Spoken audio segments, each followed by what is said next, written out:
Antes de comenzar con el contenido de este video, quiero hacer una pausa sincera para pedir perdón. En más de una ocasión, tanto en videos como en comentarios, usé un tono sarcástico y a veces hasta burlón. Sé que muchos de ustedes, hermanos en Cristo, se han sentido atacados y con razón.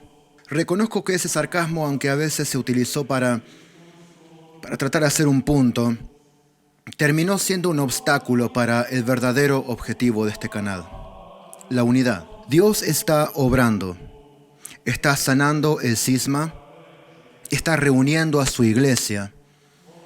Y yo creo que, y lo creo con todo el corazón, que ese reencuentro no está tan lejos. Ya no. Ese es el motor de lo que hago acá. Justamente, no la polémica, no el ego, no el debate por deporte, sino la unidad en la verdad. Y sé que muchas veces mi actitud ha sido una piedra de tropiezo para esa unidad, lo reconozco. Y por eso quiero dejar en claro algunas cosas. Y para hacer esto voy a citar el Catecismo de la Iglesia Católica, ya que como católico me someto al magisterio. En el párrafo 816, el Catecismo de la Iglesia Católica dice: la única Iglesia de Cristo, nuestro Salvador, después de su resurrección, la entregó a Pedro para que la pastoreara. Le encargó a él y a los demás apóstoles que la extendieran y la gobernaran. Esta iglesia fue constituida y ordenada en este mundo como una sociedad. Subsiste en la Iglesia Católica, gobernada por el sucesor de Pedro y por los obispos en comunión con él. Y acá está citando a Lumen Gentium, la declaración dogmática del Segundo Concilio Vaticano, Lumen Gentium, el párrafo 8. El decreto sobre ecumenismo del Concilio de Vaticano II explicita lo siguiente: solamente por medio de la Iglesia Católica de Cristo, que es auxilio general de salvación, puede alcanzarse la plenitud total de los medios de salvación. Creemos que el Señor confió todos los bienes de la nueva alianza a un único colegio apostólico presidido por Pedro para constituir un solo cuerpo de Cristo en la tierra, al cual deben incorporarse plenamente los que de algún modo pertenecen ya al pueblo de Dios. Y quiero que esto sirva como exhortación a todos los cristianos en todas partes. La plenitud del Evangelio reside en la Iglesia Católica. Le guste a quien le guste, le moleste a quien le moleste. Y la máxima expresión de tu fe no se realizará en su totalidad, ni tu conocimiento de Cristo llegará a la plenitud que deseas fuera de la Iglesia Católica. Esta verdad no se compromete. Pero aquí viene el tema principal, lo que quiero decir. El magisterio continúa diciendo lo siguiente en el párrafo 817. De hecho, en esta una y única iglesia de Dios aparecieron ya desde los primeros tiempos algunas escisiones que el apóstol reprueba severamente como condenables, y en siglos posteriores surgieron disensiones más amplias y comunidades no pequeñas se separaron de la comunión plena con la Iglesia Católica, y a veces no sin culpa de los hombres de ambas partes. Tales rupturas que lesionan la unidad del cuerpo de Cristo, se distingue la herejía, la apostasía y el cisma, no se producen sin el pecado de los hombres. Donde hay pecados, allí hay desunión, cismas, herejías, discusiones. Pero donde hay virtud, allí hay unión. De donde resultaba que todos los creyentes tenían un solo corazón y una sola alma. Es decir, el magisterio de la Iglesia afirma la Iglesia como una, católica, apostólica y romana, y al mismo tiempo reconoce que han habido divisiones causadas por los pecados de hombres, digamos, imprudentes, que contribuyeron a la división en ambos lados de la división. en ambos lados del cisma, en ambos lados del conflicto. Uno de estos grandes cismas se dio en el siglo XI, otro en el siglo XVI. Pero ¿qué pasa hoy, en el siglo XXI, entre tantos que verdaderamente aman a Cristo, pero nacieron en comunidades que están separadas con la Iglesia Católica Apostólica Romana? Deberíamos tratarlos con sarcasmo, con desprecio quizá, usando de la ironía, de la sátira, la burla, los insultos quizás. ¿Refleja eso el amor de Cristo en nosotros? Esa es una pregunta que me vengo haciendo hace varios días. El magisterio de la Iglesia continúa diciendo lo siguiente en el párrafo 818. Los que nacen en comunidades surgidas de tales rupturas y son instruidos en la fe de Cristo, no pueden ser acusados del pecado de la separación, y la Iglesia Católica los abraza con respeto y amor fraternos. Justificados por la fe en el bautismo, se han incorporado a Cristo. Por tanto, con todo derecho se honran con el nombre de cristianos y son reconocidos con razón por los hijos de la Iglesia Católica como hermanos en el Señor. Entonces, según el magisterio de la Iglesia Católica, ya seas ortodoxo o protestante, si amás a Cristo y afirmás su evangelio y seguís su palabra, sos hermano nuestro. Y estos videos no son para atacarte, ni para burlarme de nadie, ni para debatir por deporte. Son para presentarte con respeto y firmeza la verdad que enseña la Iglesia Católica desde dentro. Más allá de los mitos, más allá de los panfletos, la propaganda anticatólica. ¿Con qué razón? Para que, si Dios te está llamando a volver a casa, tengas acceso, tengas el material, los datos, las respuestas que necesitas para tomar una decisión informada y libre por vos mismo. Por lo tanto, amonesto a todos los que se benefician del contenido de este canal a no insultar, a no gritarse en los comentarios, a no tratarse de ignorante, de bruto, de hereje, de idólatra y tantas cosas más, que ha estado pasando bastante en la caja de comentarios en mis videos. Eso no refleja la unidad a la que Dios nos está llamando y la que Dios está obrando para lograr entre nosotros. Yo mismo, como anfitrión del canal, he recurrido, yo me disculpo, yo lo reconozco, yo he recurrido a estos recursos más de una vez. Y por eso pido perdón, con sinceridad. Pues eso va totalmente en contra, no solo de lo que la Biblia y la tradición afirman, sino que en contra de la obra que Dios está haciendo en esta época en su iglesia, y atenta directamente contra lo que la iglesia nos manda a hacer, que es trabajar, cooperar con la gracia de Dios para lograr la unidad. Así que eso de mi parte para comenzar, y sin más preámbulo, vamos al tema de hoy. Durante siglos te vendieron una historia distorsionada. Te dijeron que Roma cayó, que la iglesia se corrompió, que la verdad estuvo perdida hasta que un monje alemán la redescubrió. Pero ¿qué pasaría si te dijera que todo eso es falso? Bienvenido a Catolicismo sin filtro. Aquí no endulzamos la verdad, aquí desarmamos mitos, exponemos mentiras y restauramos la historia como realmente fue.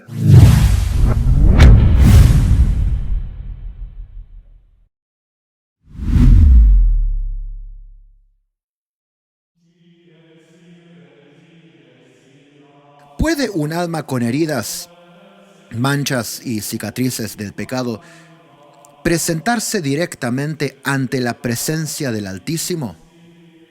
Hacete esta pregunta. Esto ya lo empezamos a ver en el primer video de la serie, pero empecemos por acá. ¿Es posible entrar al cielo sin haber sido plenamente sanado, sin haber sido plenamente purificado, consumado por la gracia? Yo sé que la pregunta puede incomodar y debería incomodarnos un poco. Pero es absolutamente central para la vida cristiana hacernos este tipo de preguntas y darles respuesta. En el video anterior, el primer video de la serie del purgatorio, vimos algo que muchos protestantes prefieren ignorar. Que Jesús mismo habla de pecados que se perdonan en este mundo y de pecados que se perdonan en el mundo venidero. También hablamos de San Pablo, que en 1 Corintios capítulo 3 habla de una purificación como por fuego que ocurre después de la muerte, cuando la obra de cada uno es probada. Y me sorprende mucho, y esto no lo digo con sarcasmo, realmente me sorprende mucho cómo muchos protestantes me han citado Hebreos 9, versículo 27, tantas veces, tratando de desmentir la doctrina, el dogma del purgatorio. ¿Qué dice Hebreos 9, versículo 27? Dice lo siguiente: y así como está establecido que los hombres mueran una sola vez, y después de esto el juicio. Muchos me han estado citando este pasaje como si esto negara el purgatorio. Aquí solo se está hablando de un concepto de juicio final generalizado. Todos vamos a morir algún día, todos vamos a morir una vez, todos seremos juzgados después de muertos. Eso nadie lo discute. La Iglesia Católica enseña eso con mucho detalle. Pero esto no significa que en aquellos que han sido salvados por gracia, este juicio no implique una purificación final. El juicio y la purificación no se contradicen. Así que citar este pasaje es una falsa dicotomía. Muchos protestantes incluso afirman el purgatorio, lo afirman sin darse cuenta. Porque afirman, por ejemplo, que hay dos tipos de juicios post-mortem. Uno es el juicio ante el gran trono blanco, y el versículo clave que utilizan para esto, el pasaje clave, está en Apocalipsis 20, 11 al 15, donde dice: vi un gran trono blanco, ya que estaba sentado en él, y dice más adelante: y fueron juzgados los muertos, y más adelante dice: y el que no se halló inscrito en el libro de la vida fue lanzado al lago de fuego. Bueno, vamos a la interpretación que muchos protestantes le dan. Estoy hablando especialmente de evangélicos, dispensacionalistas, algunos bautistas. No todos le darán esta interpretación, pero por lo menos una buena parte de los evangélicos de hoy lo hacen. Esta es la interpretación que le dan. Este es el juicio final para los incrédulos, es decir, para los no salvos, para los no cristianos. Tiene lugar después del milenio, en el esquema dispensacionalista, que no es lo que la Iglesia Católica enseña acerca del milenio, pero eso lo vamos a dejar para otro video.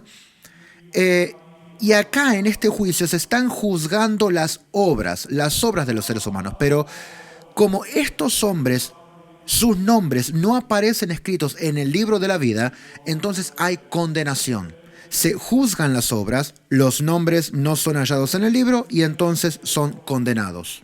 Ahora, estos mismos también afirman que hay otro juicio, el tribunal de Cristo, en griego bema tu Christu. Los textos claves que utilizan son 2 Corintios 5:10, que dice: porque es necesario que todos nosotros comparezcamos ante el tribunal de Cristo, tribunal bema, para que cada uno reciba lo que le corresponda por lo que hizo mientras estaba en el cuerpo, sea bueno o sea malo. Y hay otro pasaje más en Romanos 14:10 que también se utiliza para fundamentar esta doctrina, que el juicio es real. La Iglesia Católica también lo afirma, que dice lo siguiente: porque todos compareceremos ante el tribunal de Cristo. Ahora, la interpretación protestante de este juicio, de este segundo tipo de juicio, es la siguiente. Este juicio es solo para los creyentes, para los salvos.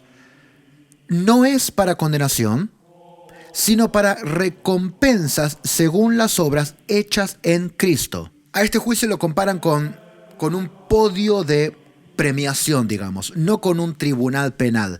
Acá no hay condenación. Acá nadie se pierde, acá todos son salvos. Este juicio está asociado entre ellos con la idea de coronas o de recompensas en el cielo.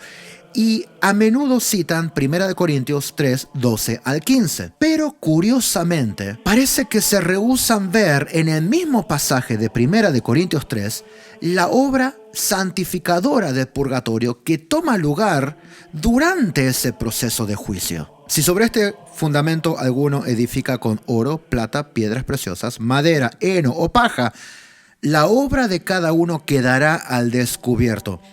El día la pondrá de manifiesto, porque se revelará con fuego, y el fuego probará la calidad de la obra de cada uno. Ahora dice, si la obra que uno construyó sobre el fundamento resiste, recibirá recompensa. Pero si la obra se convierte en cenizas, o sea, si la obra se quema, se destruye en el fuego, él sufrirá el daño. Él, sin embargo, se salvará, pero como quien pasa por el fuego. Es decir, hay un día de juicio, hay un día de prueba, de limpieza, donde todo lo malo se quema por el fuego. Y permanece solo lo bueno, solo lo genuino, solo lo que ha honrado a Dios, lo que fue puro. Bueno, bienvenidos al purgatorio. Pero bueno, el que fue enseñado a no ver estas cosas en la Biblia, que fue enseñado que tal cosa no existe, no lo va a percibir aunque lo lean y aunque lo metan adentro. Esto no lo digo con sarcasmo, pero eso es lo que hacen las gafas denominacionales.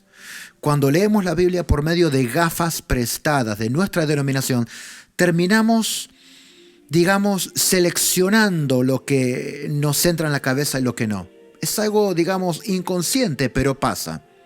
En el video anterior también vimos la razón del purgatorio, que el autor de Hebreos nos dice que Dios corrige y castiga a todo hijo al que Él ama, ya que sin santidad nadie verá al Señor.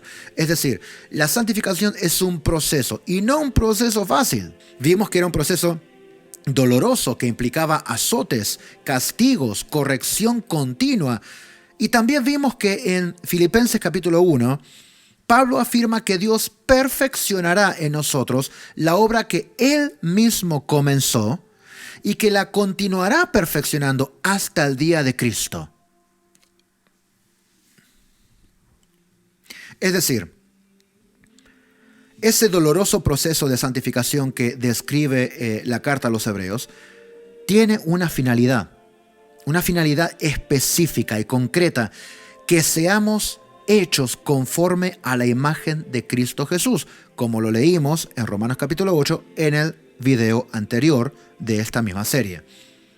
Es decir, que lleguemos a ser el perfecto reflejo de Jesucristo, en plena santidad, en plena pureza, hasta que verdaderamente seamos santos, sin mancha, ni arruga, ni cosas semejantes, sino que seamos santos y sin mancha, como leímos también en Efesios capítulo 1 y en Efesios capítulo 5.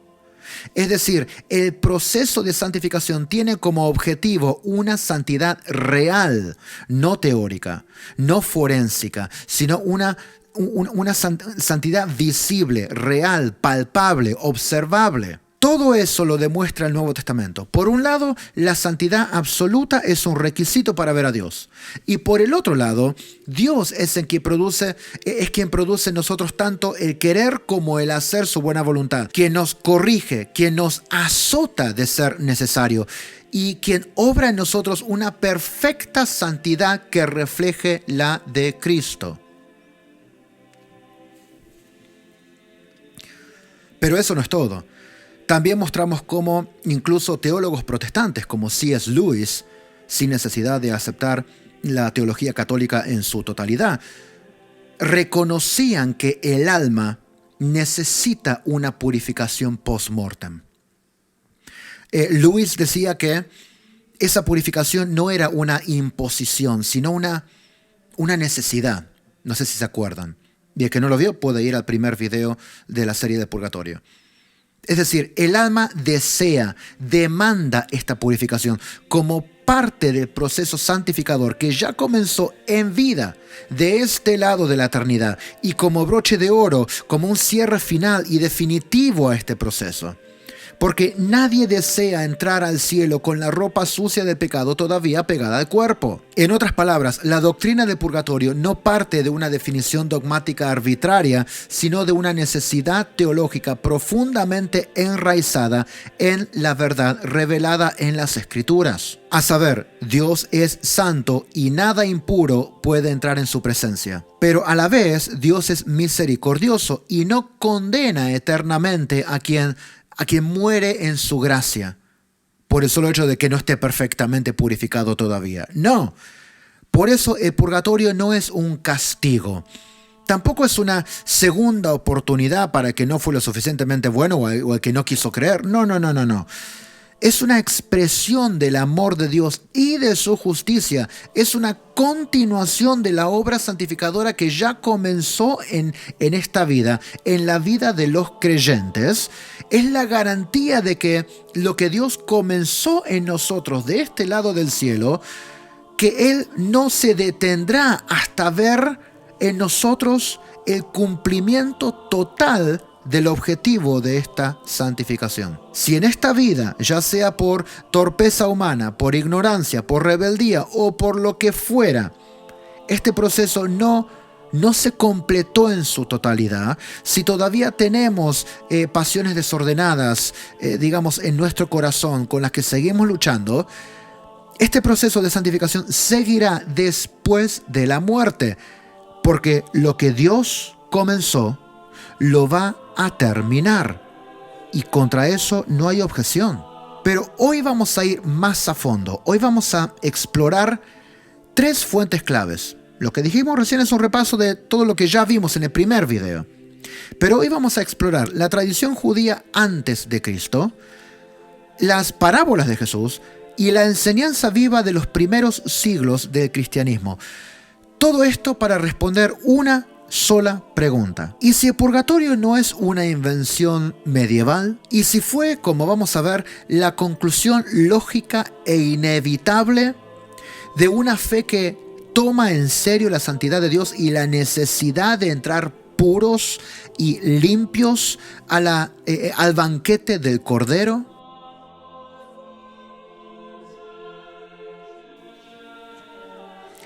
Para comprender si el cristianismo puede hablar de purificación post-mortem, primero tenemos que entender qué creía el pueblo de Dios antes de Cristo.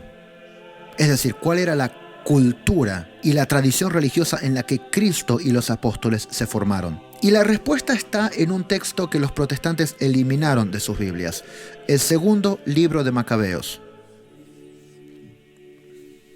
Leemos en segunda de Macabeos, capítulo 12, versículos 43 al 46 lo siguiente. Dice que Judas Macabeo hizo una colecta y envió a Jerusalén unas 2000 dracmas de plata para ofrecer un sacrificio por el pecado. Obró con gran rectitud y nobleza porque tenía la esperanza de la resurrección. Pensaba que los que habían muerto piadosamente recibirían una gran recompensa. Por eso mandó hacer este sacrificio de expiación en favor de los muertos, para que fueran liberados del pecado. La escena acá es clara si uno mira el contexto de todo el capítulo. Judas Macabeo encuentra a sus soldados muertos en batalla y descubre que muchos de ellos llevaban amuletos paganos, lo cual era un pecado grave. Aún así, ofrece un sacrificio por ellos, no para honrarlos, ni mucho menos como un gesto simbólico. Él lo hace como un acto expiatorio, para que los que habían muerto con pecados en sus vidas fueran purificados después de la muerte. ¿Cómo? Bueno, a través de una ofrenda ritual, es la forma en la que lo hizo él. Ahora, note lo siguiente. Ellos creían que incluso después de la muerte, estos soldados podían ser librados de esos pecados con los que habían pasado de este mundo. Ahora, ¿por qué esto es importante? Porque eso es parte del legado cultural y el legado religioso que recibieron tanto Jesús como los apóstoles. Y esto es importante. Ahora bien, esto ocurrió aproximadamente en el siglo II a.C., es decir, en pleno judaísmo del Segundo Templo. El autor del libro, inspirado según la Iglesia Católica y altamente respetado incluso por muchos judíos helenistas, no solo aprueba este acto, sino que lo alaba como una acción piadosa y digna.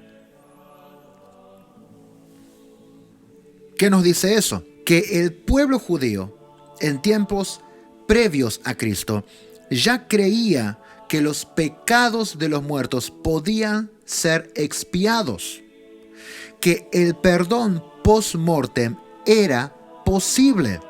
Y por eso Jesús menciona en una ocasión que hay pecados que se perdonan en este mundo y pecados que se perdonan en el mundo venidero. Eso lo vimos en el primer video. Ellos creían que la purificación del alma después de la muerte era algo razonable, piadoso, litúrgico. Incluso algunos estudiosos judíos actuales, como el rabino Louis Jacobs, fundador del movimiento Masorti, afirman que en la tradición rabínica antigua se desarrolló una noción de un lugar de castigo temporal, una forma de castigo temporal de purificación, un fuego que limpia para que las almas justas que aún necesitaban santificación, limpieza antes de entrar a la presencia divina pudieran completar ese proceso de santificación que había comenzado en sus vidas. El Talmud incluso habla de ello, y esa idea se vincula directamente con la práctica de orar por los muertos. Y atención acá, Jesús nunca rechaza esta doctrina, nunca corrige esta creencia. A eso hay que prestar atención, nunca la condena. A diferencia de otras prácticas erróneas de su tiempo, como por ejemplo el divorcio fácil, le es lícito al hombre divorciarse de su mujer por cualquier razón, o el legalismo farisaico, esas cosas él las aborda y las reprende, pero en este aspecto él guarda silencio, un silencio elocuente, porque esto es algo bastante importante. El pueblo judío creía en una purificación posterior a la muerte, y el cristianismo primitivo no solo heredó esa fe, sino que la desarrolló a la luz de Cristo. Ahora vamos con una de las advertencias más inquietantes de Jesús. Está en el Sermón del Monte, en Mateo capítulo 5, versículo 26. Leemos lo siguiente.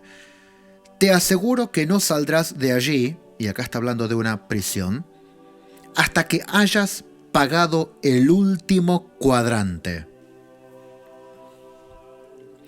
Acá Jesús está hablando de alguien que es llevado ante el juez, que pierde el juicio y que es entregado al guardia, es echado en prisión, pero luego viene algo clave. Dice, no saldrás de ahí hasta que hayas pagado hasta el último centavo. La pregunta es, ¿de qué clase de prisión está hablando Jesús? No puede estar hablando del infierno, porque del infierno nadie sale. Y no puede ser solo una imagen política o moral esto, porque Jesús la usa como advertencia escatológica.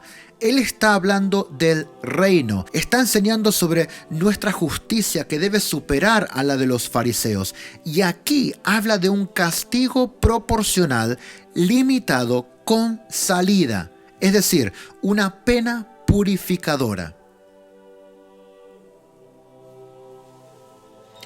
Los padres de la iglesia también lo entendieron así. Orígenes afirmaba que si alguien no había purificado sus pecados aquí abajo, sería retenido en un lugar intermedio y no saldría de allí hasta que haya pagado hasta el último cuadrante. Esto es teología muy de Orígenes. que esto se trata de una prisión espiritual, una purificación que no es eterna, sino temporal, que no es de condenación, sino, de nuevo, de limpieza del alma. San Cipriano advierte que incluso los que se arrepienten tarde pueden encontrar misericordia, pero no sin sufrimiento. Dice, una cosa es estar a la espera del perdón y otra es conseguir la gloria. Una cosa es haber sido metido en prisión sin poder salir de ella hasta pagar la última moneda, y otra es recibir enseguida el premio de la fe y la fortaleza. Una cosa es ser atormentado con prolongadas penas por los pecados y purificarse largo tiempo en el fuego, y otra ver absueltos todos los pecados con el martirio. En fin, una cosa es estar pendiente hasta el día del juicio, de la sentencia del Señor, y otra ser coronado inmediatamente por el Señor. Esta es la epístola 51 de San Cipriano de Cartago. Y aquí los protestantes me dirán, pero yo pensaba que Cristo murió para que yo no tenga que sufrir. No, eso no es lo que la Biblia dice. Eso no es verdad. Eso es algo una teología muy barata que abunda en muchos círculos cristianos hoy, pero que no es bíblica. Cristo murió para que no tengamos que sufrir las penas del infierno, de la condenación, pero la santificación conlleva sufrimiento. Es más, ya lo vimos en Hebreos y lo experimentamos en el día a día. Dios, al que ama, castiga y azota a todo el que recibe por hijo.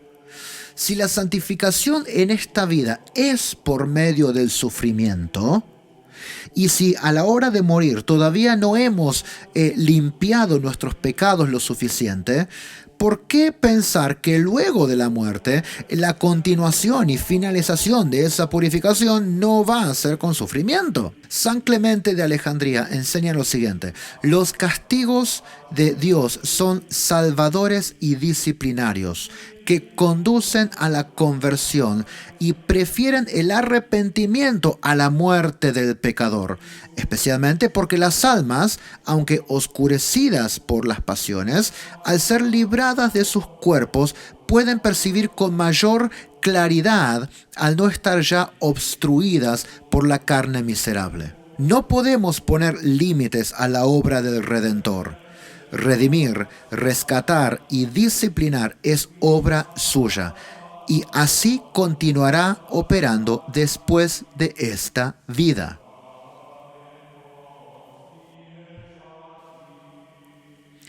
San Gregorio de Nisa dice lo siguiente: toda maldad que como materia corrupta se mezcla en las cosas será disuelta y consumida en el horno del fuego del purgatorio. Y todo lo que tuvo su origen en Dios será restaurado a su prístino estado de pureza. San Agustín reconoce esta doctrina también con cautela, pero con claridad también. No es increíble que algo semejante suceda después de esta vida, y puede investigarse si es manifiesto o no que algunos fieles se salven a través de un cierto fuego purificador, tanto más tarde o más pronto, cuanto más o menos amaron las cosas perecederas.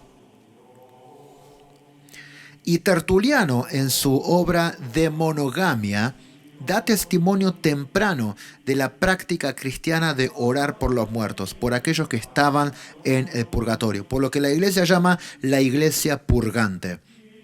Y habla de una mujer viuda que ora por su marido, y dice así: la mujer ora por el alma de su esposo, ofrece sacrificios en los aniversarios, no deja de hacer por él lo que desea que a ella le sea hecho cuando ella haya partido. Esta enseñanza no fue inventada en la Edad Media, como te darás cuenta. No es una superstición tardía de algunos cristianos que se desviaron de la doctrina. No, es parte del cristianismo más antiguo. Surge del mismo evangelio, porque si hay un castigo del que se puede salir, si hay una deuda espiritual que debe pagarse, si hay una obra de santificación que debe completarse, entonces debe existir una etapa de purificación después de esta vida para los que la necesiten. Llámese como se llame. Para nosotros eso tiene un nombre muy claro, es el purgatorio. Pero si quieres llamarlo Tito, si quieres, no importa. Pero la santificación post-mortem es una inferencia necesaria de lo que la Biblia enseña. Y Jesús lo insinúa con toda claridad cuando nos dice que no saldremos de esa prisión hasta haber pagado hasta el último centavo.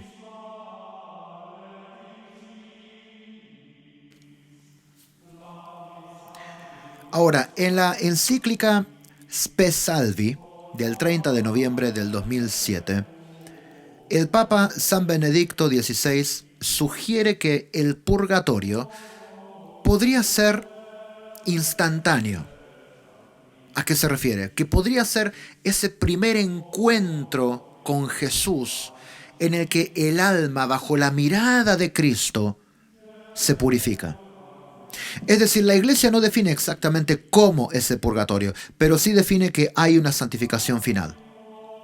Y el Papa Benedicto XVI lo decía así: algunos teólogos recientes opinan que el fuego que quema y salva es el mismo Cristo, el juez y salvador. El encuentro con Él es el acto decisivo del juicio.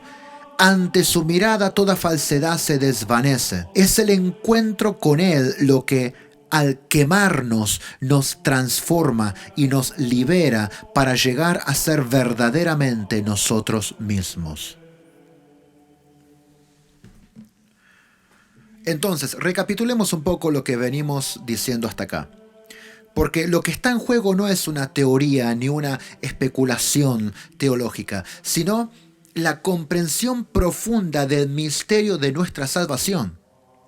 Primero, vimos que en el seno del judaísmo, el judaísmo rabínico del Segundo Templo, incluso antes de Cristo, siglos antes de Cristo, ya existía la creencia de que el alma podía ser beneficiada después de la muerte por las oraciones de los vivos.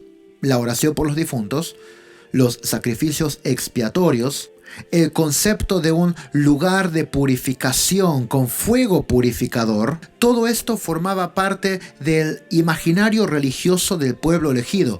Y Jesús no solo no lo negó, sino que lo heredó, lo asumió y lo purificó.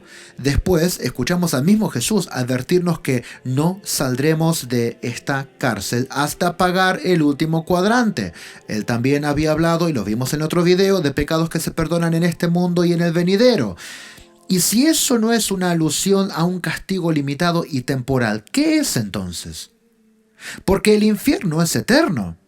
Pero aquí hay salida, hay justicia con medida. Y más aún, los padres de la Iglesia, testigos privilegiados de la fe apostólica, lo entendieron también así. No como una metáfora, no como una licencia poética, sino como una realidad espiritual concreta. Una purificación del alma después de la muerte, por amor, por justicia, por santidad. Hermanos, el purgatorio no es un invento, no es una carga, tampoco es una segunda oportunidad para los que no creyeron en esta vida. No, nada de eso. Es el cumplimiento necesario del amor de Dios que quiere que estemos limpios. El alma quiere estar limpia. Hemos sido predestinados para ser hechos completamente conformes a la imagen de Cristo. El alma misma desea ser santificada. ¿O pensás que vas a entrar en el cielo con las manos todavía manchadas y estando en esa condición, en plena gloria, no te vas a sentir incómodo, no vas a querer salir corriendo para que te limpien? En Apocalipsis se deja muy claro, nada impuro entrará en la ciudad santa. Entonces, pregúntate con honestidad, si murieras hoy, ¿estás completamente purificado? ¿O sentís que todavía necesitas pasar por el fuego de la gracia que consume, que sana, que transforma? Pues eso es el purgatorio. Un acto final de amor, un horno de santidad, un abrazo que quema para poder abrazar a Dios. Y si lo entendés así, ya no te vas a burlar del purgatorio, vas a desearlo, porque lo que arde allí es el mismo fuego de Dios. Gracias por haber estado una vez más aquí en Catolicismo Sin Filtro. Si te gustó el video, dale like y suscríbete. Si no te gustó, dale like y suscríbete. Si te ofendió lo que dijimos o si te molestó, dale like y suscríbete, porque esto es lo que hace la verdad. Te molesta, te incomoda y luego te libera. Una vez más, gracias por estar aquí en Catolicismo Sin Filtro. Nos vemos en el próximo.